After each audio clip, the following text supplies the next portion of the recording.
So guys news okay है। नरेंद्र दाभोलकर के murder case में 2 को की गई उम्र कैद, 3 अपराधियों को किया गया पुणे की अदालत में बरी। आइए जानते हैं इसके बारे में। महाराष्ट्र के पुणे की एक विशेष अदालत अंधविश्वास के खिलाफ लड़ाई लड़ने दाभोलकर की हत्या के सामने अपना फैसला सुना दिया। इस साजिश के मास्टरमाइंड डॉक्टर वीरेंद्र सिंह थे।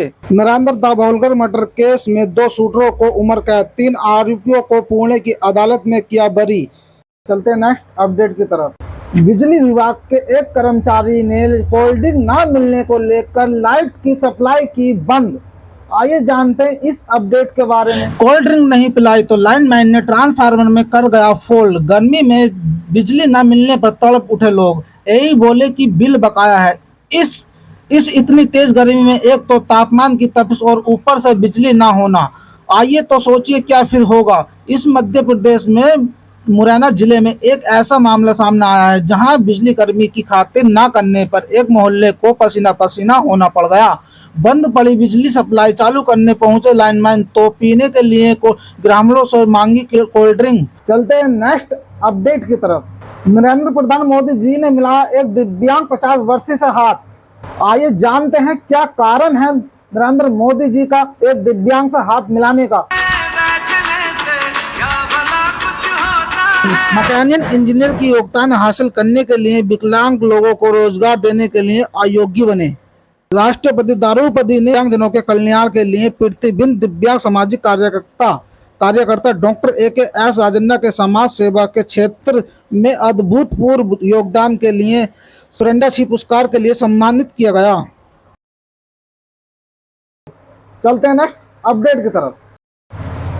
वोट देने वालों को मिलेगी फ्री बाइक, जानिए करना क्या होगा। मिलेगी फ्री बाइक बुकिंग, जानते हैं इस अपडेट के। ऑनलाइन बाइक टैक्सी बुकिंग की सुविधा देने वाली कंपनी रैपिड दिल्ली के चुनाव के दिन मात्र मतदान को मुफ्त यात्रा प्रदान करेगी। रैपिडो बाइक के जरिए मतदाताओं को वोटिंग के दिन मतदान केंद्रों उनके घरों तक मुफ्त बाइक यात्रा दी जाएगी। दिल्ली मुख्य निर्वाचन अधिकारी CEO के कार्यालय और रैपिडो के बीच एक समझौता हुआ है। रैपिडो के पास दिल्ली में 8 लाख बाइक ड्राइवर हैं और सब्सक्राइबर 80 लाख के। चलते हैं नेक्स्ट अपडेट की तरफ। दिल्ली के लोकसभा चुनाव में 7 सीटों पर 162 उम्मीदवार उतरे। आइए जानते हैं इस अपडेट के बारे में। दिल्ली में 25 मई को होने वाली लोकसभा चुनाव की तैयारियां जोरों पर हैं। गुरुवार यानी 9 मई को नाम वापस लेने की अंतिम तारीख थी। नाम वापसी की अंतिम तारीख के बाद राजधानी में कुल 162 उम्मीदवार मैदान में हैं, जिसमें से सबसे अधिक उत्तर पूर्व नामांकन प्रक्रिया 29 अप्रैल को शुरू हो गई थी, 6 मई तक चली थी। दिल्ली मुख्य निर्वाचन अधिकारी के कार्यालय द्वारा साझा किया गया है। आंकड़ों के अनुसार नई दिल्ली लोकसभा सीट से 17 उम्मीदवार चुनाव लड़ रहे हैं, जो 7 ही निर्वाचन क्षेत्रों में से कम हैं।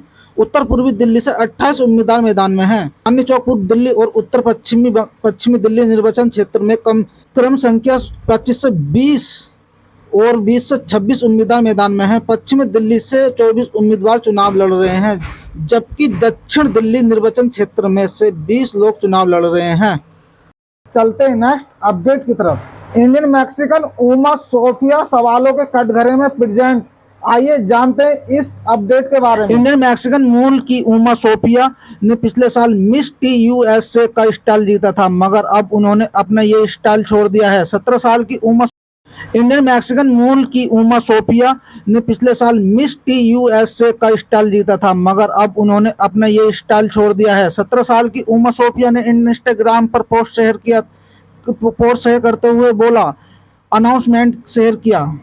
उन्होंने अपने नोट पर लिख दिया था कि उनकी पर्सनल वैल्यू अब ऑर्गेनाइजेशन की डायरेक्शन के साथ मैच नहीं कर पा रही है, मगर उमा सोफिया का रिजाइन करने के बाद मिस USA ऑर्गेनाइजेशन अब सवालों के कटघरे पर खड़ा है। चलते हैं नेक्स्ट अपडेट की तरफ।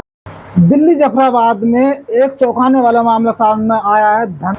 धंधा करने वाली अलीसा के कहने पर 5 लोगों ने किया 50 चाकुओं से भी ज्यादा वार। आइए जानते हैं क्या है अपडेट, देखिए ये वीडियो।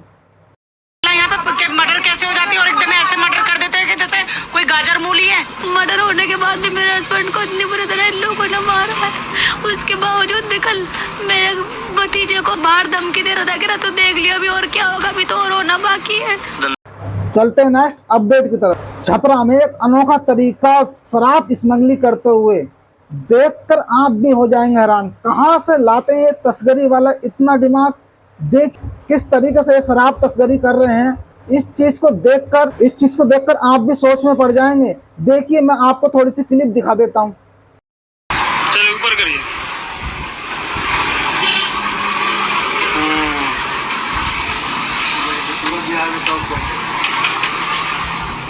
देख रहे हैं। चलते हैं नेक्स्ट अपडेट की तरफ। कांग्रेस के उम्मीदवारों को अजीबोगरीब तरीका सामने आया है। 2 बीवी वालों को मिलेंगे 2 लाख रुपए। चलिए जानते हैं इस अपडेट क्या। पूर्व केंद्रीय मंत्री और मध्य प्रदेश के रतलाम और कांग्रेस के लोकसभा उम्मीदवार कातिल लाल भूरिया ने गुरुवार को एक रैली को संबोधित करते हुए पार्टी द्वारा महालक्ष्मी योजना को लेकर एक अजीबोगरीब वादा कर दिया। उन्होंने इस दावे पर विवाद खड़ा हो गया। भूरिया ने कहा है कि लोकसभा चुनाव में 2024 के लिए कांग्रेस ने अपने नए घोषित पत्र ने महालक्ष्मी योजना का जिक्र किया, जिसके तहत हमारी सरकार बनने पर गरीब परिवार की महिलाओं को हम 1 लाख रुपए सालाना देंगे और जिसकी 2 बीवियां होंगी उन्हें 2 लाख रुपए मिलेंगे।